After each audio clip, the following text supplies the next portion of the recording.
Hello students, कैसे हैं आप सभी लोग। स्वागत है आपका ऑनलाइन एजुकेशन में। स्टूडेंट्स, आज हम आपके लिए एनसीईआरटी क्लास 8 का चैप्टर नंबर 6 वर्ग और वर्गमूल के सभी क्वेश्चंस लेकर आए हैं। आप इनको जिन्होंने कर लिए हैं वो दोहरा लें, और जिन्होंने नहीं किए हैं वो इन प्रश्नों को दोबारा से देखें और करने का प्रयास करें। तो स्टूडेंट्स, इसमें पहला प्रश्न आपके लिए कहता है कि निम्नलिखित संख्याओं के वर्गों के इकाई के अंक क्या होंगे। देखिए, इससे पहले भी हमने ये प्रश्न दोहराए थे। इनमें इकाई के अंक क्या होंगे, इनको निकालने के लिए आपने जिस संख्या का वर्ग आपने करना है, जैसे 81 है, 81 का आपने वर्ग करना है, 81 गुणा 81 में ही करनी है। तो 81 गुणा जब इसके पहली संख्या की गुणा पहली इसमें करेंगे आप, एक एकम एक आएगा। तो इससे आपको पता चल जाएगा कि इसके वर्ग में इकाई का अंक क्या होगा। यहीं से आपको अंदाजा लगा लेना है। दूसरा एक और एग्जांपल ले लेते हैं। 272 272 में बच्चों, 272 में भी आपके लिए यही आपने करना है। 272 दोबारा से इसके में मल्टीप्लाई करी आपने, तो इसमें दो से जब दो में मल्टीप्लाई, दो दूनी 4, तो इसके यहाँ से आप अंदाजा लगा लेंगे तो कि 272 के वर्ग में इकाई का अंक जो है वो 4 होगा। उसी प्रकार से अन्य एग्जाम्पल भी आप करके देखेंगे। 799 है एक, 799 में 799 की जब आप मल्टीप्लाई करेंगे तो 9 में 81, यानी कि 81 का पहला अंक 1 होगा। तो इस पूरे के वर्ग करने पर आपको जो संख्या मिलेगी उसके इकाई का अंक 1 होगा। तो इसी तरीके से ये प्रश्न आपने करने थे। तो इसमें नंबर प्रश्न संख्या 2 पर आते हैं। बाकी ये प्रश्न तो आप बना ही लेंगे। प्रश्न संख्या 2 में निम्नलिखित संख्याएं स्पष्ट रूप से पूर्ण वर्ग संख्या नहीं है, इसका कारण दीजिए। अब यहाँ पर बच्चों आपने थोड़ा सा ध्यान देना है कि कोई संख्या पूर्ण वर्ग नहीं है स्पष्ट रूप से, उसका अंदाजा आप कैसे लगाएंगे। आप उसके इकाई के अंक पर ध्यान देंगे। यदि किसी संख्या के इकाई का अंक 0, 1, 4, 5, 6 और 9 है तो स्पष्ट रूप से वो संख्याएं क्या होंगी, पूर्ण वर्ग संख्याएं होंगी। और अगर इसके अलावा कोई अंक अगर किसी संख्या में आता है तो आप कह देंगे कि क्योंकि इसमें 0, 1, 4, 5, 6 और 9 का अंक नहीं है तो स्पष्ट रूप से हम कह सकते हैं कि ये संख्या पूर्ण वर्ग संख्या नहीं होगी। तो देखिए, पहला है, पहले में 1057, इसमें इकाई का अंक 7 है। 7 है, ये 0, 1, 4, 5, 6 और 9 में से कोई भी संख्या नहीं है, यानी कि 7 जो है वो एक अलग संख्या है।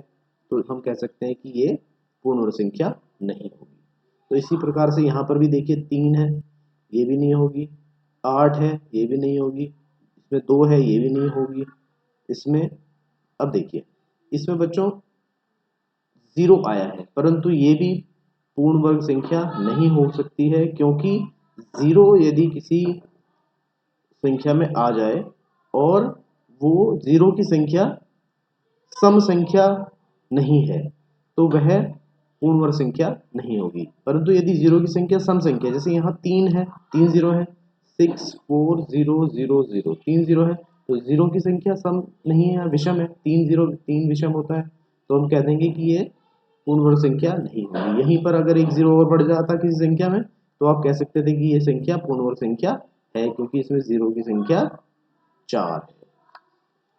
उसी तरीके से इसमें भी आप यही कहेंगे कि इसमें 0 तो है मगर इस 0 की संख्या विषम है, यानी कि 3 बार 0 आया है। उसी तरीके से इसमें भी आप यही बात अप्लाई कर सकते हैं। आगे बढ़ते हैं बच्चों।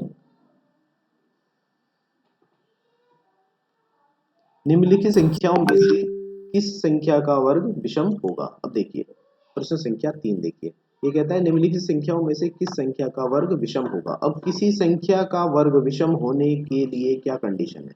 इस संख्या का वर्ग विषम होने के लिए इसका जो इकाई का अंक है यहीं पर आप मल्टीप्लाई करके देख लेंगे और इकाई का अंक विषम होगा। तो जैसे 431 है, 431, इसमें इकाई का अंक 1 है और इकाई का अंक 1 विषम है, तो इसका जो वर्ग होगा उसका भी जो पहला इकाई का अंक होगा वह भी विषम संख्या होगा। यहाँ पर देखिए इकाई का अंक 28, ये सेकंड नंबर वाला एग्जाम्पल 2826, 2826, इसमें इकाई का अंक 6 है। इकाई का अंक 6 है, तो यदि आप इकाई के अंक की मल्टीप्लाई जब आप इसमें करेंगे तो 6 जंग 36 आ जाएगा। तो 36 जो है देखिए सम संख्या आपको मिल रही है, तो यानी कि इकाई के अंक से ही ये पता चल जाएगा किसी संख्या के कि वह संख्या जब वर्ग हम उसका करेंगे तो उसमें इकाई का अंक कैसा होगा। तो यहाँ पर 6 है तो इकाई का अंक सम संख्या है तो वो सम होगा। अगर यहाँ पर कोई विषम संख्या होती तो हम कह देते कि जब इस संख्या का वर्ग करेंगे तो जो हमें संख्या प्राप्त होगी वो उसका इकाई का अंक विषम होगा।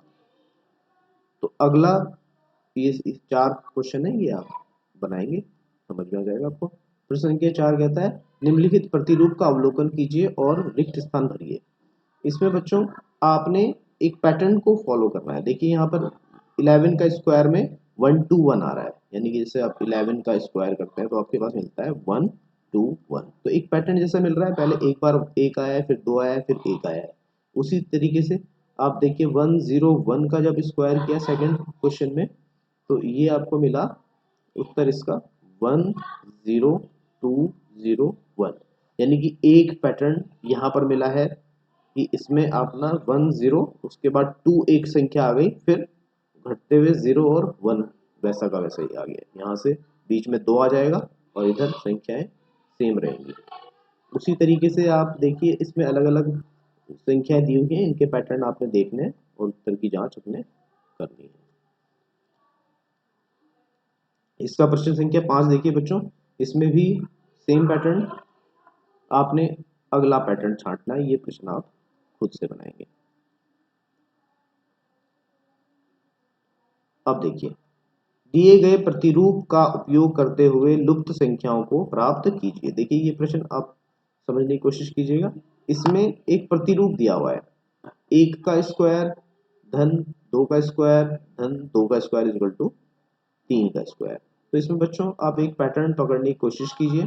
इसमें कह रहा है कि यदि पहली संख्या का वर्ग हम कर रहे हैं 1 का स्क्वायर धन 2 का स्क्वायर, उसके बाद वाली संख्या का स्क्वायर कर रहे हैं धन, अब इन दोनों की मल्टीप्लाई की है 1 और 2, एक और 2 की मल्टीप्लाई 2 आएगी, इसका स्क्वायर हम करते हैं तो इसका अगला, इससे अगला जो डिजिट होगा वही उसका स्क्वायर उत्तर होगा, यानी कि 3 का स्क्वायर उत्तर है। अगला देखिए 2 का स्क्वायर हमने किया एक बार, प्लस उससे अगली संख्या दे रहा है इसमें 3 का स्क्वायर कर दिया, प्लस इसी में इसने ऐड किया है इन दोनों की मल्टीप्लाई, 2 और 3 की मल्टीप्लाई, 2 तिया 6, यानी कि 6 का स्क्वायर इज इक्वल टू, यहां पर अब इससे अगली डिजिट क्या है बच्चों बताओ 7, तो 7 का स्क्वायर इसका उत्तर होगा। उसी तरीके से एक पैटर्न और देखिए, अगर हम 3 का स्क्वायर प्लस उसमें उससे अगली डिजिट 4 का स्क्वायर करते हैं तो हमें क्या मिलता है, हमें मिलता है अभी इसमें एक डिजिट और ऐड होती है 3 और 4, 3 चौक 12, 12 का स्क्वायर, तो हमें इसका जो उत्तर मिलेगा वो ये जो डिजिट हमने ऐड की थी इससे अगली डिजिट, यानी कि 13 का स्क्वायर। तो ये एक पैटर्न बन रहा है, आपने इसको फॉलो करते हुए इसमें जो रिक्त स्थान है उनको भरने हैं। तो आप एक दो बार इसको प्रैक्टिस कीजिए, समझ में आ जाएगा।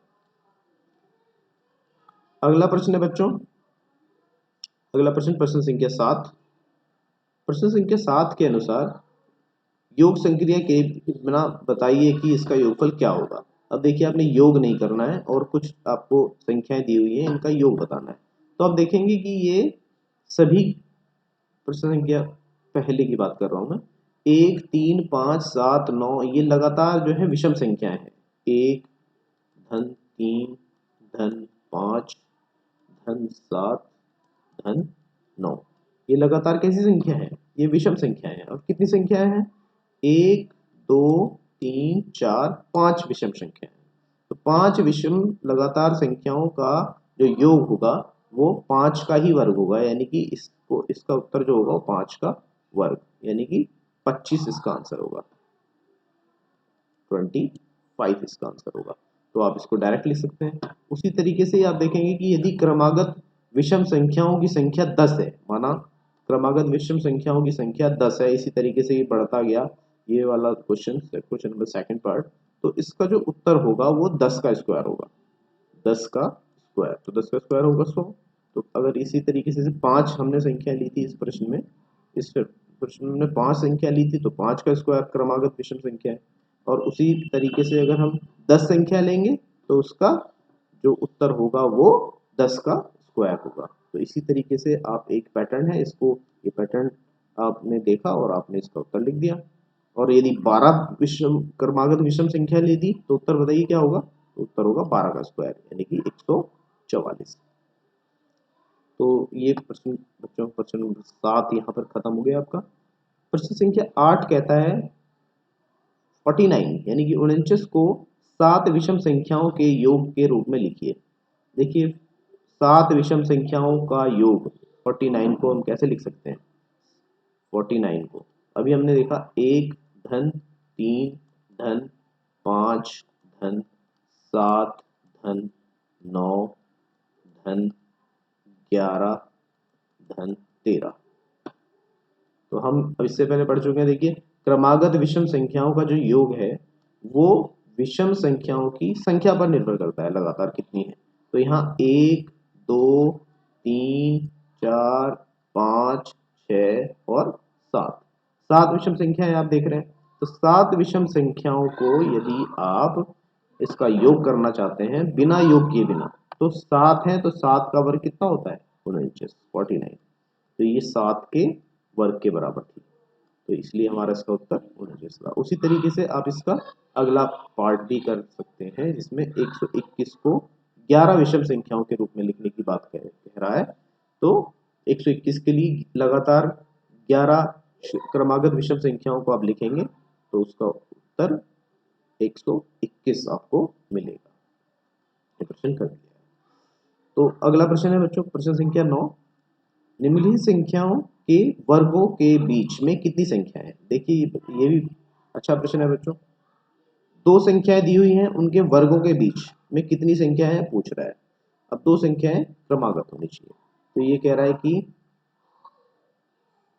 एक संख्या 12 है और एक संख्या 13 है, और इन 12 और 13 का जो वर्ग होगा, यानी कि 12 का वर्ग 144 और 13 का वर्ग 169। अब इन दोनों के बीच में कितनी संख्या है ये बताना है। तो आपने इसमें 12 और 13 में जो छोटी संख्या है यहाँ पर देखना है, जो छोटी संख्या है 12, इसमें 2 की गुणा कर देनी है, यानी कि 12 गुणा 2 बराबर कितना जाएगा, 24। तो यानी कि 12 और 13 के वर्ग के बीच में 24 संख्याएं होंगी। तो ये देखिए यहाँ पे 2 ने निकाल दिया 24 संख्या। उसी तरीके से आप अगला प्रश्न 25 और 26 के बीच में पूछ रहा है। 25 और 26 के बीच में कितनी के वर्गों के बीच में कितनी संख्याएं हैं। तो 25 का वर्ग आपको पता है बच्चों, 25 का कितना होता है 625, और 26 का वर्ग 676। तो इन दोनों के बीच में कितनी संख्या है इसको ज्ञात करने के लिए आपने कुछ नहीं करना था, आपने सिर्फ 25 का जो पहली संख्या थी 25, ये पहली संख्या n बराबर 25, यहाँ पर जैसे यहाँ 12 था तो 12 में 2 की गुणा कर दी थी। यहाँ 25 है तो 25 और 26 के बीच के वर्गों के बीच में संख्या पूछा तो 25 में 2 की मल्टीप्लाई कर दो तो कितना आ जाएगा, 50 आ जाएगा। वैसे ही यहाँ पर 99 है, 99 और 100 के बीच में पूछ रहा है इनके वर्गों के बीच में कितनी संख्या होंगी। तो आपने 99 में मल्टीप्लाई कर देनी है 2 की, तो आपको इसका उत्तर मिल जाएगा 198, 198।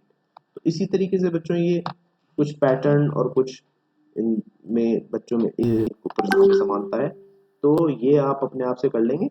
और इस प्रश्नावली में अब आपको सभी प्रश्न हमने लगभग आपको बता दिए हैं। ये प्रश्नावली आप अच्छी तरह कर लेंगे, और वर्ग और वर्गमूल से संबंधित कोई समस्या आती है तो आप मुझे कांटेक्ट कर सकते हैं। Okay, thank you very much.